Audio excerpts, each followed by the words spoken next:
So today's project, well, at least the first project on the day. What's that, bud? Is there no black cap for the negative? Nope, there usually isn't. So our first project for the day is we're going to replace the grubby steering wheel finally. I've actually seen worse ones than this, but this one's pretty well used. It's actually broken loose off the metal part of the steering wheel, like from, well, at least the whole top section. So it feels kind of weird to drive it because there's so much play in the rubber. And seems like every time you touch it, more and more of it comes off on your hands. So we went ahead and bought a fresh one, so we're going to get started on changing that out. Obviously, the first thing we want to do is unhook the battery, because we are going to be disconnecting the airbag. So we're going to get started on that, and then we'll come back with removing the airbag. And it really is a pretty simple job. Minimal tools. The most important thing you might need that you might not have would be a steering wheel puller bit. I'm hoping we don't need one on this car. A lot of times you can get them off without it. Okay, so behind the steering wheel there's two holes on each side. That's the release holes for the springs that hold the airbag in. So we're gonna, a lot of guys use, I've seen some guys use just like steel drill rod. It needs to be about 3/16 of an inch in diameter. Anything that will fit close to the hole size in the back of this airbag. So these go in at an angle. It will flop around in there, so you got to kind of look for the spring. Okay.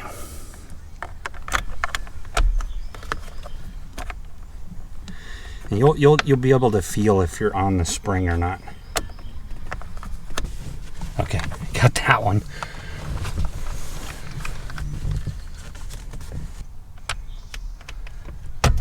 Okay. Okay, there's three. Try not to lose that corner, but that should be it. There we go. All right, so that was it in real time, if the camera's even still on. Yeah, we'll be doing some cutting and fast forwarding on that. But here's what the airbag looks like with the. This is what you're fighting, is these slots right here in these hooks. The actual spring that catches on this is behind the steering wheel, but part of the hub of the steering wheel. So as you can see, this is a non-cruise control police interceptor, so it's a pretty simple connection.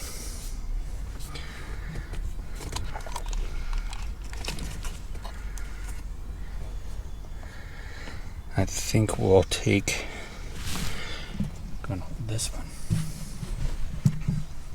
So this is the horn connector. He's pretty tight. That's the horn connector or the horn ground, one of the two. So that will go through the steering wheel. And then to release the airbag, we got a couple of little squeezy guys.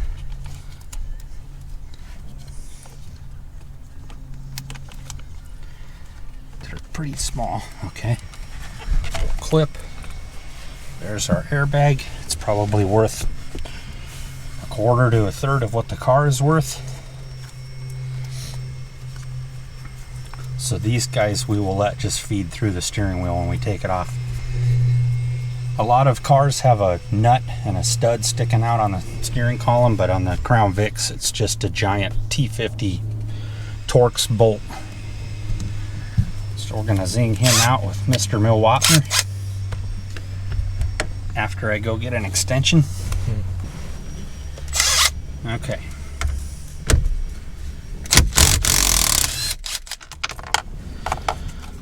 Bolt. I also noticed on the Crown Vics it doesn't use splines and a tapered shaft. It's two flats. So a lot of times what I'll do is you got to get kind of violent with it. It'll either work or it won't. But if you don't have a puller, a lot of times you can shake the steering wheel back and forth, like left to right.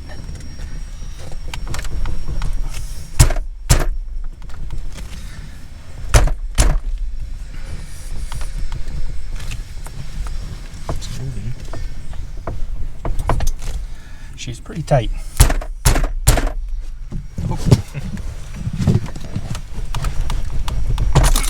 And there you go. No puller required. Smells. Oops. Okay. So this is our main connector. I'm assuming it's a power and ground for the horn, more than likely. Then we have our airbag. Even though this is a non-cruise car, it still has a clock spring. So you just want to make sure you don't turn any of this stuff when you are replacing the wheel. And we are ready to put the new one on.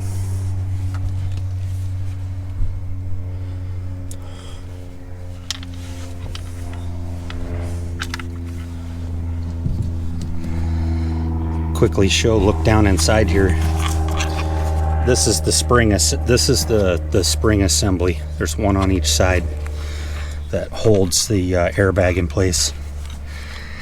If you were to need to get a puller to take this off, the puller can engage the back of the steering wheel hub here and here.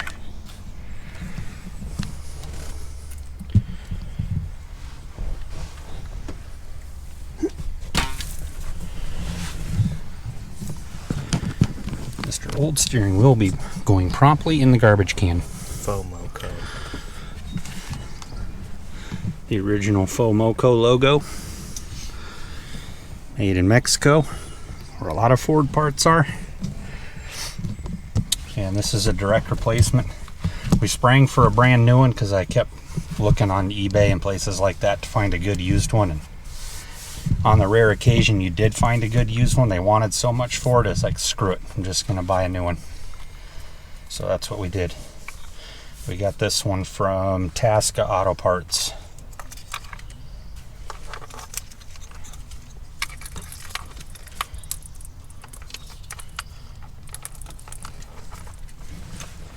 So we'll snap the connector in. Goes without saying, guys, it's going to go back together in the exact reverse order of this assembly.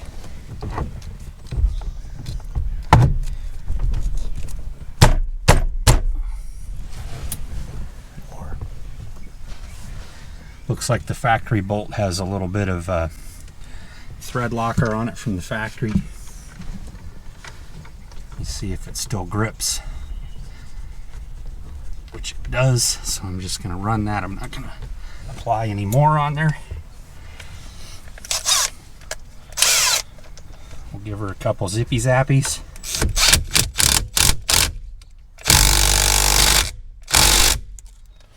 And that will not go anywhere.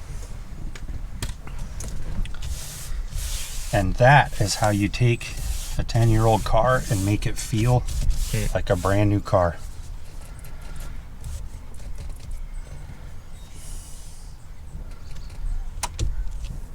Oh, I just locked the steering wheel. So we can see that the clock spring is moving with the steering wheel everywhere that it goes.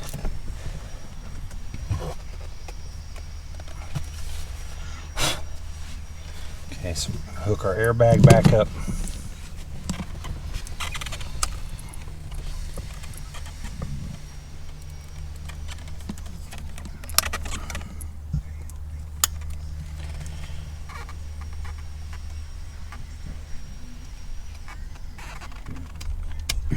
Okay.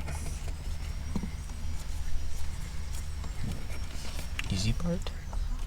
This, in theory, should be easy.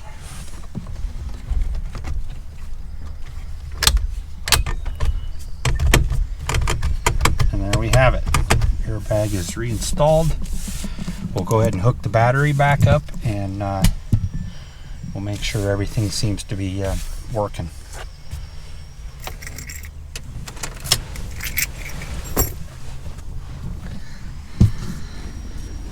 So that's pretty much all there is to it for swapping out the steering wheel on your Crown Vic, at least the Police Interceptor. I don't think it's too much more challenging if you happen to have a car with cruise, whether it's a regular Crown Vic or a Police Interceptor or even a Grand Marquis. So hopefully this helps somebody if they ever want to do this same job. If you guys have any questions, you guys know where to put them.